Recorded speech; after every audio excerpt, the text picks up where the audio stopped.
رحلتنا النهاردة لمحافظة جميلة الإسكندرية. طلبت من بابا يوديني في العيد الإسكندرية، مش بس علشان بحرها الجميل، لكن أنا قررت أزور الأماكن الأثرية الجميلة عشان أنا كمان بحب علم التاريخ والآثار، وحبيت أوريكم اسكندرية بشكل تاني. أول مكان رحته كان مقابر كوم الشوافة أو كاتاكومب، والمكان فيه سياح كتير بتحب تزوره لأنه بيضم مجموعات مختلفة من المقابر اتنقلت من أماكن مختلفة واجتمعت هنا في كوم الشوافة.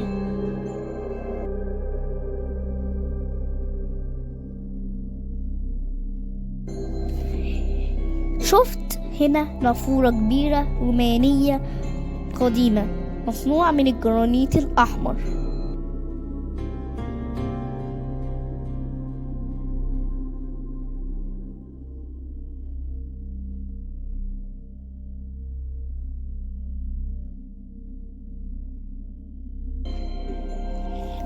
ودي مقبرة زي ما قلت لكم منقولة من مكان تاني، قطعوها وجابوها هنا، وزي ما انتوا شايفين كان الرومانيين بيحاولوا يقلدوا المصريين القدماء في طرق الدفن، دفن الموتى والنقوش والرسومات على الجدران.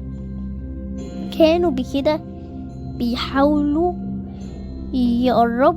يقربوا من الشعب المصري ويحسسوا الشعب المصري انهم واحد منهم.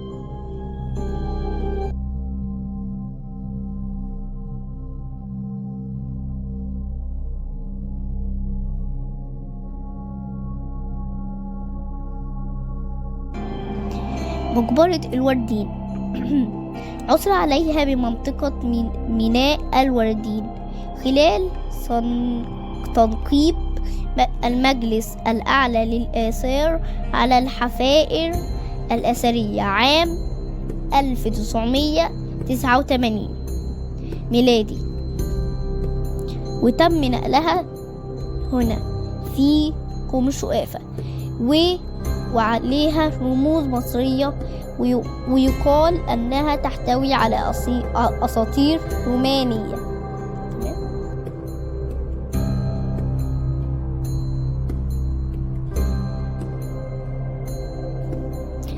مقبرة سلفاجو زي ما انتوا شايفين برضو عبارة عن قطع حجرية مقطوعة، وتم قطعها ونقلها هنا لحد هنا بعد اكتشافها عام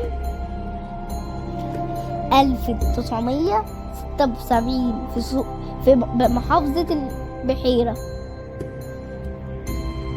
اسم سلفاجو ده اسم رجل يوناني صاحب الأرض اللي احنا اكتشفنا فيها المقبرة، وهي في الأصل تعود للعصر الفرعوني المتأخر، واستمر الدفن فيها لحد العصر البطلمي، وهي مبنية من الحجر الجيري وبنظام دفن اللوكلي.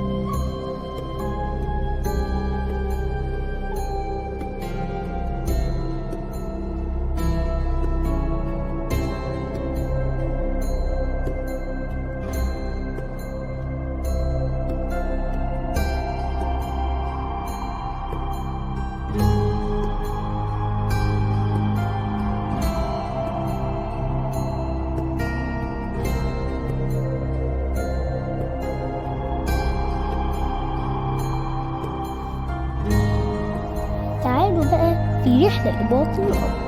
أكبر بير شفته في حياتي، ده فعلا بير وكان مليان مياه جوفية، والجهود القومية قدروا ينقذوا المكان ويشفطوا كل المياه الجوفية اللي كانت هنا وكانت مهددة الأثر الجميل ده.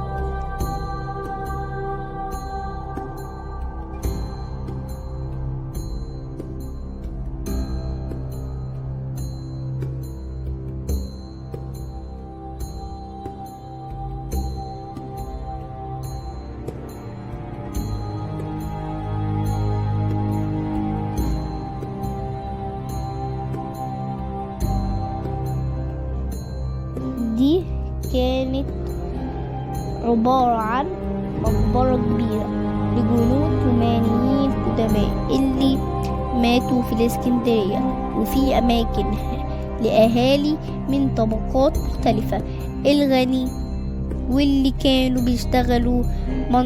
بيشتغلوا في منصب كبير كمان.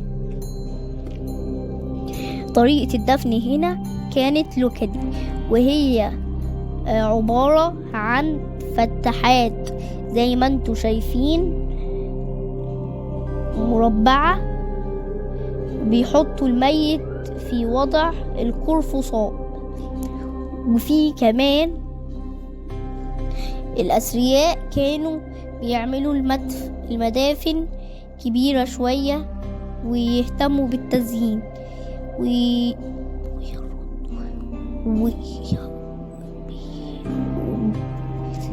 وزي ما قلت لكم، زي دي كلها محاولات لتقليد المصريين القدماء في النقوش وتزيين المقابر.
المكان هنا تحفة زي المتاهة. خلوا بالكم احنا تحت الأرض بكتير، تعالوا بنفسكم جربوا المغامرة دي.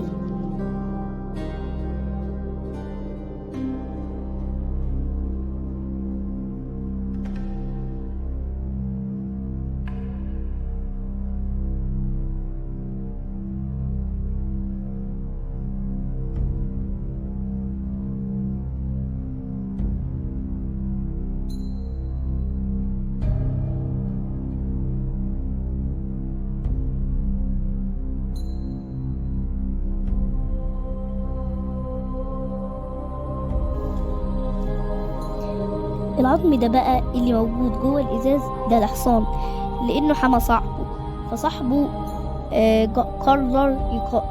قرر يكرمه ويحافظ على ذكراه.